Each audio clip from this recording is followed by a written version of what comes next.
Olá, pessoal. Tudo bem com vocês?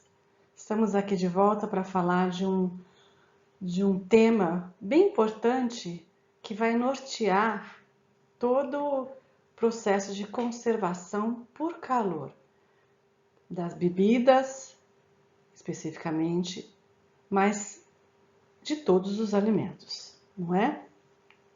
Vamos falar sobre o tratamento térmico, que é o que embasa a tão conhecida pasteurização e esterilização dos alimentos. Vamos lá então. O tratamento térmico consiste na relação entre a temperatura e o tempo necessário para a redução da flora microbiana ou para a eliminação total dessa flora. Essa combinação de tempo e temperatura, expresso em intensidade, vai resultar em dois tipos de tratamento conforme o efeito. Na pasteurização, quando se fala em redução, ou numa esterilização, quando se reporta a uma eliminação total da flora presente no alimento ou bebida. E o que é essa flora microbiana que deve ser destruída com o tratamento térmico? São os micro-organismos deteriorantes, que estragam os alimentos, decompõem, promovem alterações sensoriais, degradam, mas não necessariamente fazem mal à saúde se alguém os consumir por acidente. E também os micro-organismos patógenos, esses sim, eles fazem mal à saúde de quem os consumir, porque produzem toxinfecções alimentares. É essa flora que o tratamento térmico vai atacar. Essa flora microbiana, ela vai se desenvolver em tipos de acordo com a acidez do alimento. Então, nós temos grupos diferentes para acidez diferentes. Nós temos as bactérias que se desenvolvem em alimentos de baixa acidez, cujo pH está acima de 4,5. Nessa faixa de pH, as bactérias são predominantes nos alimentos. Enquanto que na faixa de pH entre 3,7 e 4,5, nos alimentos considerados como ácidos, existe uma predominância das leveduras. E nos alimentos com pH abaixo de 3,7, considerados de alta acidez, existe a predominância dos bolores. O que não quer dizer que não possa crescer um bolor num alimento ácido ou uma levedura num alimento de alta acidez? Pode. Assim como bactérias láticas, ácido-láticas, crescem no pH intermediário, mas a predominância não é deles, é desses grupos que aqui estamos estabelecendo. E por que é importante a gente saber qual grupo cresce em que alimento? Porque é importante conhecermos o tipo de grupo de micro-organismo que o meu alimento vai ter como prevalência, porque é esse tipo que o tratamento térmico vai ter que atingir especificamente. Além do tipo de micro-organismo, a quantidade dele presente também é importante. Nós analisamos essa figura e nós observamos a representação de dois alimentos, um mais contaminado que o outro, um com uma carga microbiana ou com uma quantidade de células microbianas maior, bem maior do que o outro, submetidos ao mesmo tratamento térmico, 95 graus por 15 minutos. No primeiro caso, no alimento mais contaminado, a redução foi parcial, reduziu, mas restou mais células do que no segundo caso, onde a carga inicial era menor. O que nos mostra que o tratamento térmico, a eficiência, está diretamente relacionado com a quantidade de micro-organismos presente. Já que a carga microbiana é muito importante para a definição de um tratamento térmico, como é que nós podemos controlá-la? Qual é a origem dela? Primeiro, nós temos que saber a origem de uma carga microbiana num determinado alimento. Bom, basicamente são duas origens. A flora perene é aquela que vem junto com a matéria-prima, que é inerente da matéria-prima, que faz parte da sua característica do meio da onde ela foi retirada. E a flora temporal é aquela que é introduzida numa matéria-prima ou num produto em elaboração durante essa elaboração. E ela pode ser introduzida com a manipulação, com o ambiente e com o processamento propriamente dito. E essas características, tanto da flora perene quanto da flora temporal, elas podem ser controladas dentro de limites quando nós aplicamos desde o plantio, da colheita e do processamento até o consumo, as chamadas boas práticas de fabricação.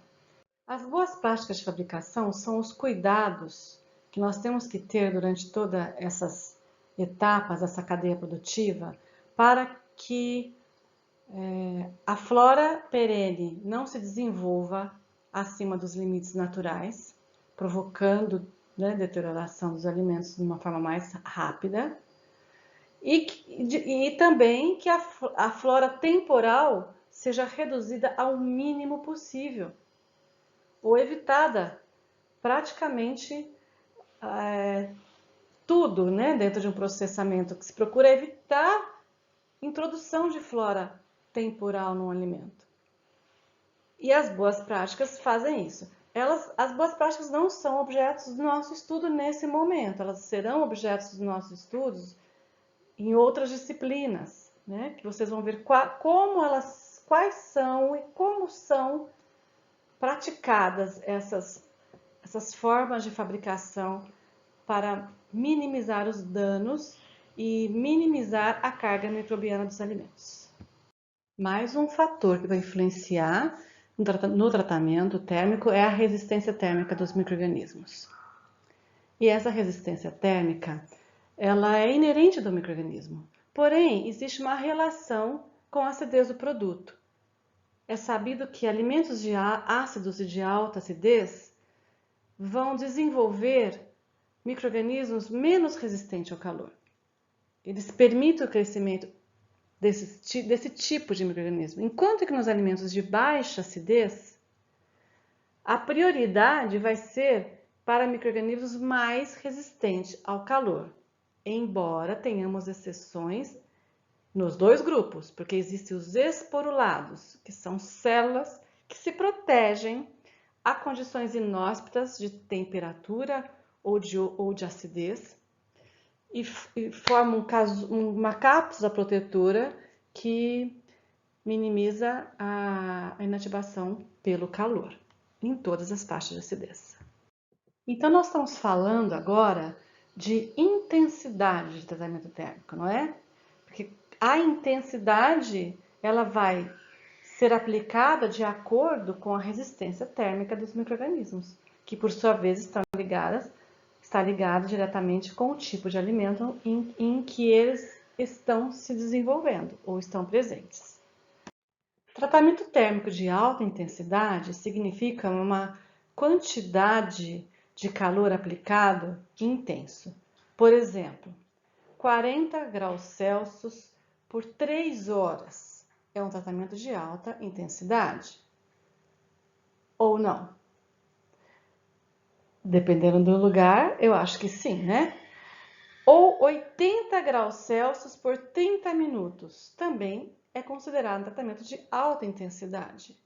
O que é baixa intensidade? 40 graus Celsius por 3 minutos. Tá um calor lá de 40 graus Celsius e você sai lá na rua e fica só 3 minutos na rua e entra para dentro. Você pegou muito menos, absorveu muito menos calor.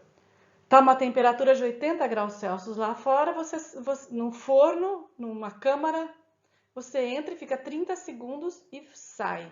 Então, você pegou uma baixa intensidade, em comparação com 80 graus Celsius a 30 minutos. Nós até aqui falamos de temperatura e tempo. como se essa temperatura, esse tempo fosse instaurada no alimento de uma forma imediata, instantânea. E não é. O aquecimento é feito paulatinamente, aos poucos. O alimento começa a ser aquecido e vai chegando na temperatura que nós queremos, que é a temperatura letal para eliminar a flora microbiana desejada. Por um determinado tempo, ela vai permanecer naquela temperatura, para depois ser resfriado. A velocidade em que acontece esse aquecimento e esse resfriamento vai depender da forma de penetração do calor, que pode ser por dois processos básicos, condução ou por convecção. A convecção é a transferência de calor onde existe movimento, ou seja, a passagem do calor de um ponto para outro se dá através do contato e do movimento das partículas que compõem aquele sólido, aquele objeto. Nesse tipo de transferência de calor, a movimentação acelera a passagem do calor que atinge o ponto frio do conjunto que está sendo aquecido com uma velocidade maior do que na transferência através de condução. Na condução, o vapor ou meio aquecimento, ele vai ser conduzido sem movimentação do objeto ou do sólido ou do alimento. Nesse caso, o calor vai passando partícula a partícula pelo contato, mas sem que isso seja acelerado pela movimentação do produto, até que se atinja também o ponto frio, o ponto mais frio do objeto. Nesse caso, a transferência de calor é mais lenta. Podemos exemplificar a transferência de calor por convecção quando nós estamos aquecendo um líquido numa panela em cima do fogão e vamos fazendo movimentos com uma colher, como se estivesse fazendo um mingau e mexendo o tempo todo durante o aquecimento. Nesse caso, então, estamos tendo um aquecimento por convecção. Se nós colocarmos um bolo para assar dentro do forno, o forno comum, nós vamos ter um aquecimento por condução, porque o bolo vai ficar ali dentro recebendo calor sem ser movimentado. Portanto, o tempo de tratamento térmico especificamente, ele vai ser computado a partir do momento que o produto todo, a área mais fria do produto, inclusive, atinge a temperatura letal. Aí sim, o tempo e a temperatura passam a ser computados. Todo o período em que ele está sendo aquecido antes não é contado para o tratamento térmico. A forma de aquecimento, se é por convecção ou por condução, vai depender do tipo de equipamento e do tipo de produto que nós temos. Autoclaves são como fornos, são aquecimentos estáticos, condução. Já trocadores de calor aquecem durante a movimentação dos líquidos através das tubulações.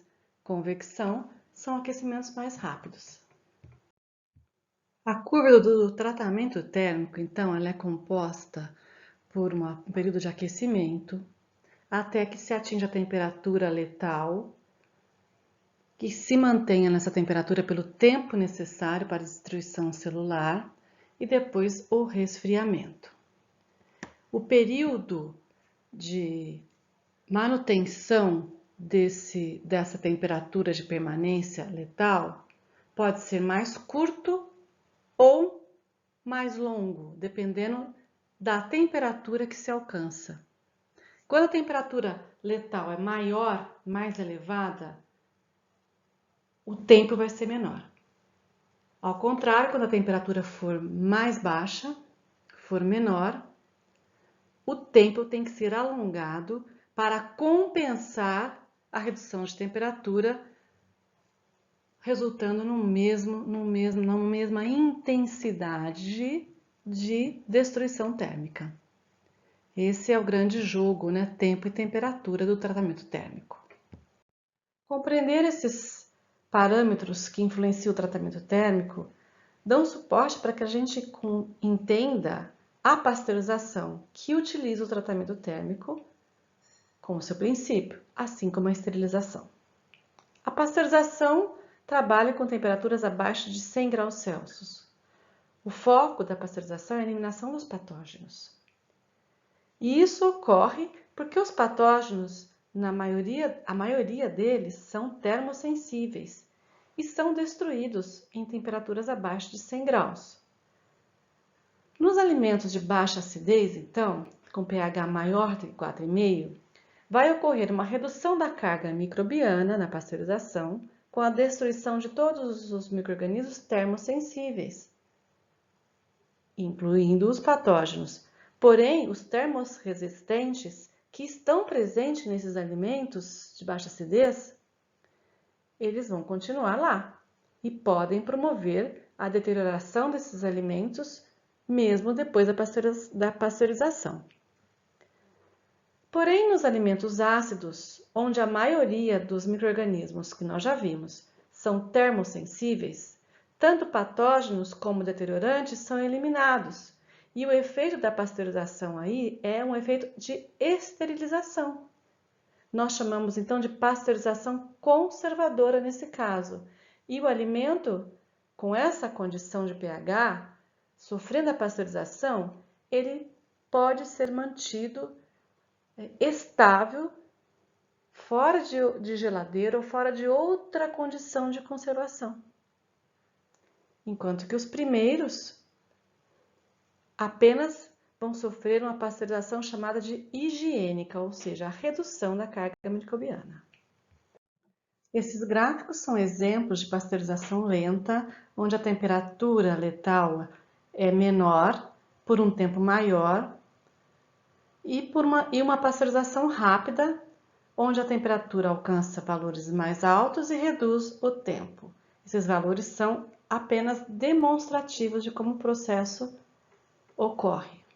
A esterilização é o tratamento térmico que utiliza temperaturas acima de 100 graus, porque ele tem o objetivo de eliminação de todos os micro-organismos, inclusive os termorresistentes, incluindo os esporos, promovendo então uma estabilidade do alimento à temperatura ambiente, tanto alimentos ácidos como alimentos de baixa acidez.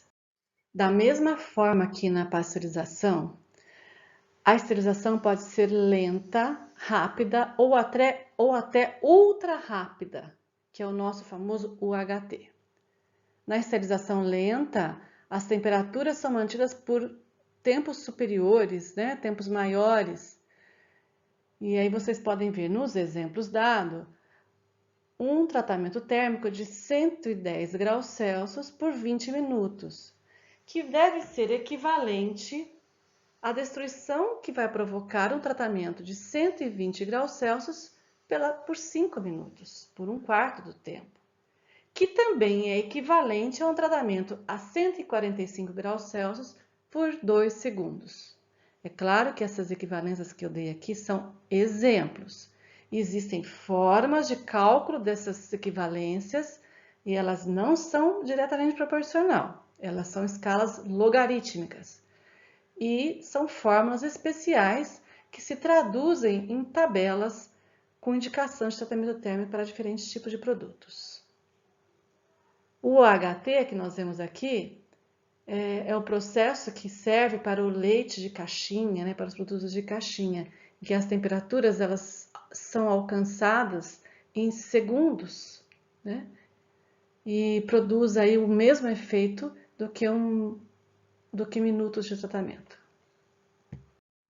As consequências de um tratamento térmico lento ou rápido vão ser verificadas os efeitos indesejáveis ou efeitos colaterais da esterilização propriamente dita, que basicamente são cozimento, escurecimento excessivo, que vão alterar as características sensoriais do produto.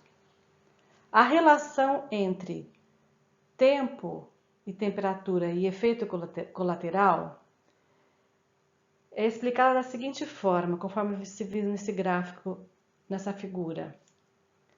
Quando nós temos as três curvas de temperatura em relação ao tempo, onde nós temos a curva da esterilização, do escurecimento e do cozimento de um determinado produto.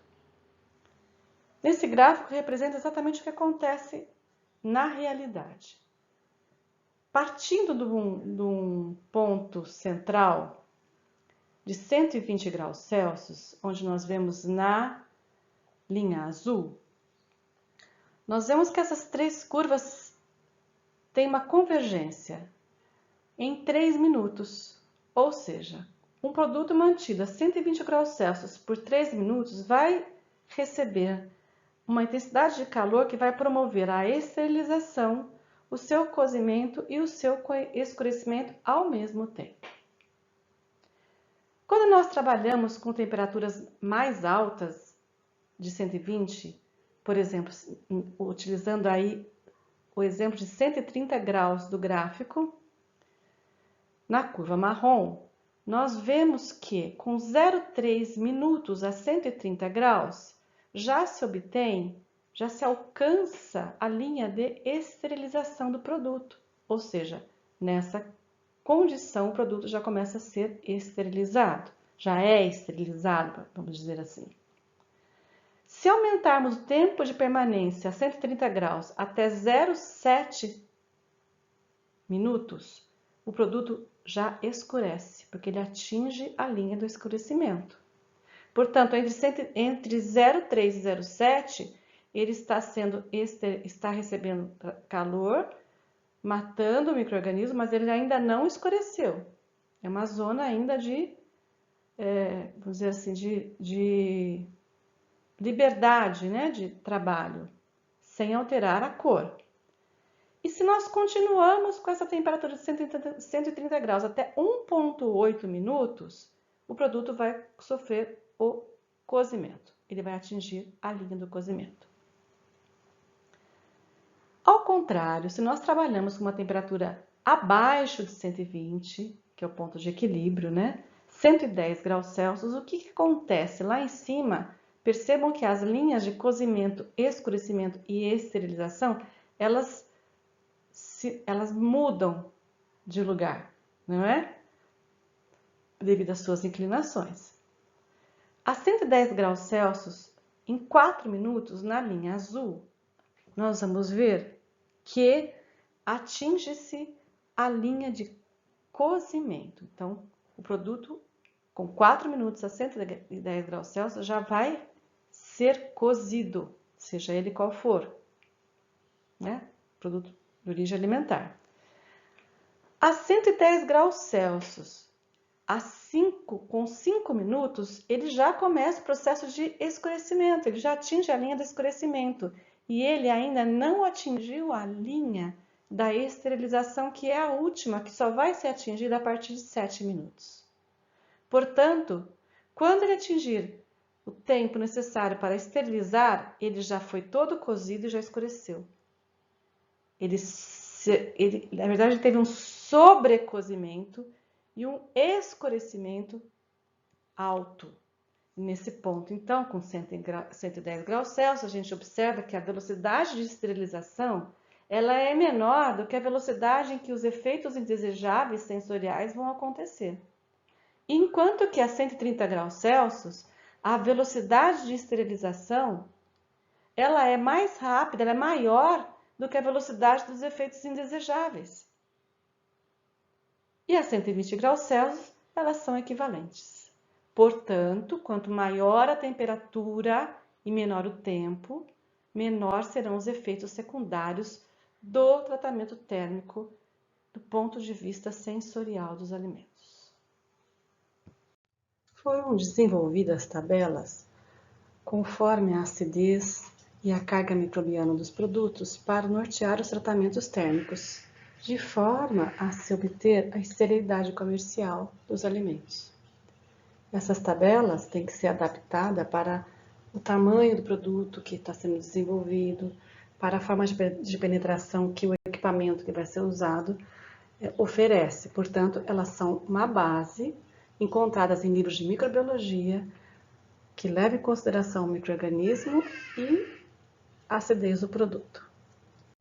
As orientações tempo e temperatura encontradas nessas tabelas, elas se referem ao tempo de permanência e temperatura letal, ou seja, aonde a temperatura deve ser mantida constante no topo da curva do tratamento térmico. Exemplificando, nós temos aqui que alimentos com pH menor que 3,5 podem ser aquecidos a partir de 65 graus, que é uma temperatura onde começam a morrer micro-organismos, até 90 graus, e nessa condição, todos os micro-organismos deteriorantes e patógenos vão deixar de crescer em segundos ou até mesmo imediatamente após chegar a temperaturas altas, que nós chamamos de flash. Se nós subirmos o pH para 3,5 a 4,5, nós vamos precisar de um pouco mais de tempo, de segundos ou minutos, até 100 graus Celsius, para que os micro-organismos deixem de deteriorar. Enquanto que alimentos com pH maior do que 4,5, nós precisaremos de temperaturas acima de 100 graus Celsius, sendo aplicadas em minutos ou até mesmo a horas, para que esses alimentos não sejam deteriorados. Para nossa maior compreensão e comparação, nós vemos que o suco de fruta que está na faixa de pH 3,5 até 3,5, tratado de duas temperaturas diferentes, 76,7, precisa de 30 minutos para ser considerado estéril, comercialmente estéril, e de imediatamente ao atingir 85 graus, ele não precisa ser mantido nessa temperatura, ele já pode ser resfriado porque ele já está esterilizado. De outra forma, as cenouras com pH acima de 4,5 precisam de 115,5 graus Celsius por 35 minutos ou 121 graus Celsius por 20 minutos para atingir a mesma esterilidade comercial.